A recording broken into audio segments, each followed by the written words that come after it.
Toy eləmək nə qədərə başa gəlir?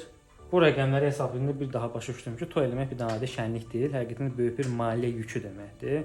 Və bir çox ailələr üçün bu məbləğ həddindən artıq çox olur. Bəzi ailələr də özlərini sıxırlar və kiçik büdcədə olsa toy eləyirlər. Çünki toy eləmək Azərbaycan cəmiyyətində, Azərbaycan mentalitetində mütləq və labüd bir şeydir. İndi gəlin baxaq rəqəmlərə. Şadlıq sarayının ortalıq 10.000 manat götürmüşəm. Gözəllik salonu, salon 2.000 manat, qızıl 5.000 manat. Bu rəqəmlər dəyişə bilər, ortalama bir rəqəmlərdir.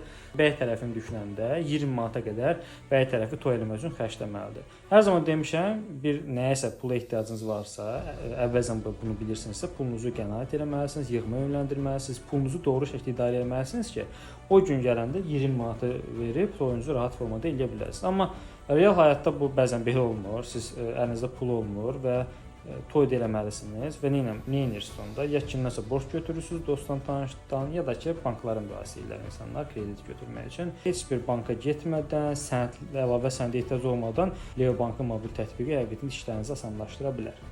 Deməli, illik 15%-dən başlayır kredit faizləri, 59 aya qədər və maksimal məbləğ 50.000 manatdır.